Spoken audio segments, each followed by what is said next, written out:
Bonjour à tous, prélude à la grande divulgation. Les cathédrales Notre-Dame sont nos pyramides de Gizeh.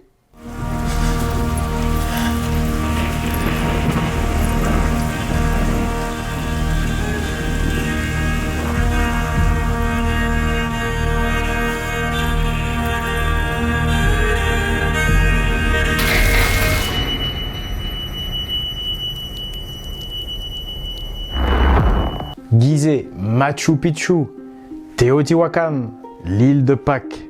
On parcourt les 4 coins du monde pour admirer ces constructions intemporelles qui ont tant de secrets à nous révéler. Les anciens bâtisseurs suscitent de nombreux fantasmes, souvent même à leurs dépens d'ailleurs. Il faut dire que ces anciennes constructions, on a du mal à les comprendre.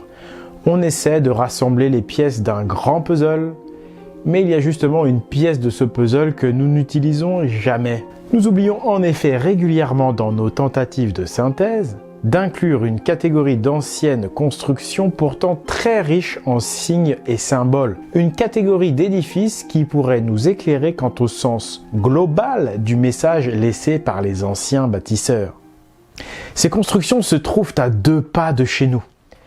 Elles sont relativement récentes par rapport aux constructions égyptiennes. Ce sont les cathédrales gothiques, et plus particulièrement les cathédrales Notre-Dame.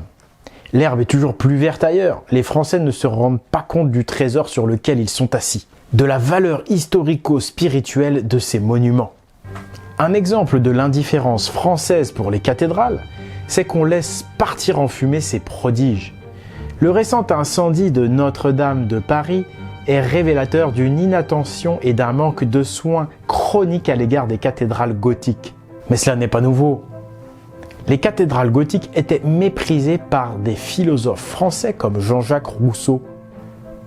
Et voilà ce qu'en disait Molière. Le fade goût des ornements gothiques, ces monstres odieux des siècles ignorants, que de la barbarie ont produit les torrents. Notre-Dame est au moins aussi méprisée que les pyramides d'Égypte sont méprisées par les égyptologues et autres archéologues, qui refusent de reconnaître que ces édifices sont d'une haute valeur technique. Ce traitement étonnant réservé aux plus beaux édifices de notre planète suscite de la part du public une méfiance légitime à l'égard de nos institutions. Alors, des chercheurs indépendants ont émergé. Ils mènent l'enquête. Aujourd'hui, nous comptons des chercheurs alternatifs dans presque toutes les catégories d'anciennes constructions, sauf dans le domaine des cathédrales gothiques. Pourtant, c'est là que nous allons trouver le plus d'emblèmes et de symboles. C'est là sans doute que se trouvent les réponses et la compréhension globale de l'ensemble des énigmatiques constructions laissées par les anciens.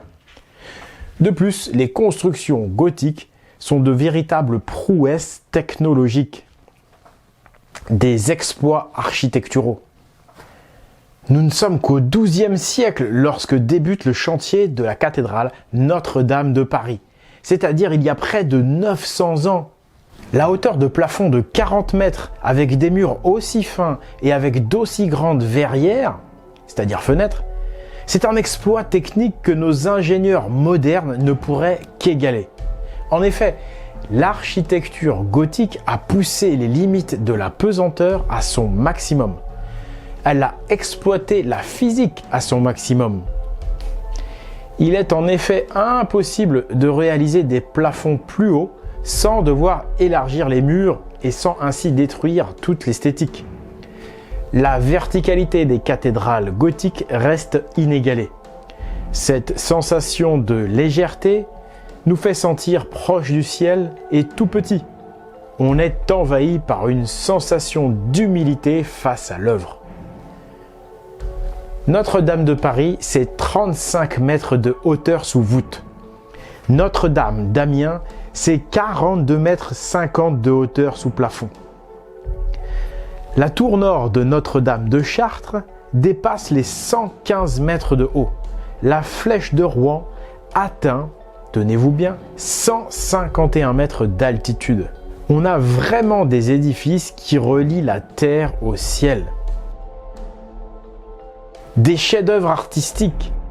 Si la grande pyramide de Gizeh en impose par sa masse et sa longévité, Notre-Dame impose sa beauté et sa richesse artistique.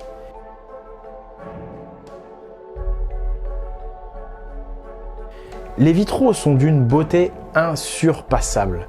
Les vitraux gothiques de Chartres notamment sont d'un bleu unique que les spécialistes modernes ne parviennent toujours pas à imiter.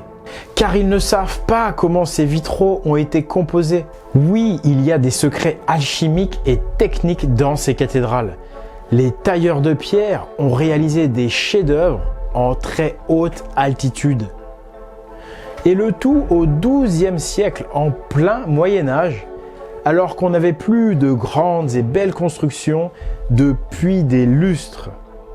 Le Moyen-Âge croupissait dans le sous-développement technique, et puis soudainement, il y eut une subite et rapide accélération.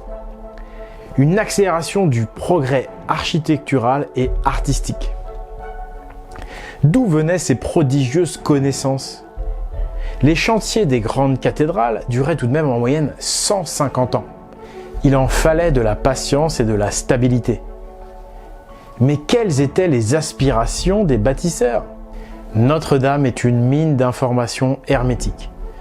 Des allégories, des symboles, des métaphores, une grille de lecture mythologique, hermétique.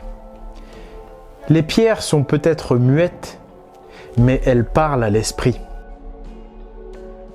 Voici maintenant ce que les cathédrales gothiques partagent avec les grandes pyramides de Gizeh. Le fait d'être en pierre, le fait d'être intemporel, le fait d'être comme un éclair de génie, une perle technique inexpliquée pour son époque. Elle porte la marque des plus hautes connaissances mathématiques et physiques. Elle porte un message à travers les âges, les générations et les civilisations.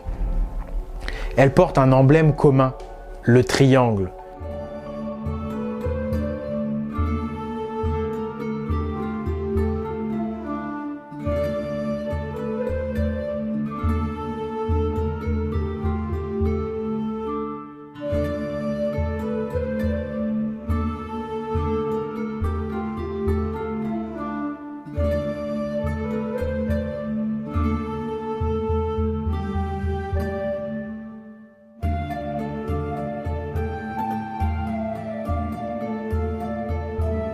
Et un nombre commun, le 3.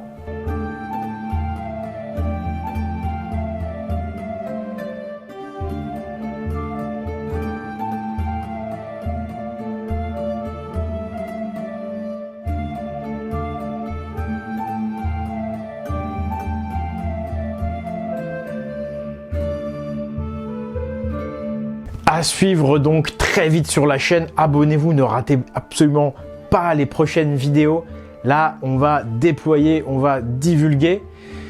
Si vous voulez me soutenir, n'hésitez pas à le faire sur le Tipeee, c'est le financement participatif, Tipeee de l'Esprit Viking. Si vous voulez plus de renseignements, n'hésitez pas à vous intéresser au livre Les Hyperboréens face à l'Empire et à tous les livres que j'édite aux éditions l'Esprit Viking et surtout au prochain livre qui va arriver incessamment sous peu, dont je réserve encore la surprise du titre, mais dont vous pouvez voir la couverture déjà très alléchante.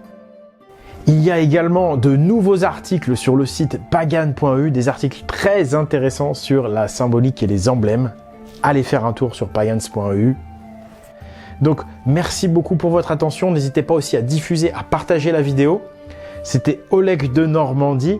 À très vite pour vous servir et surtout pour servir la vérité. Merci, au revoir.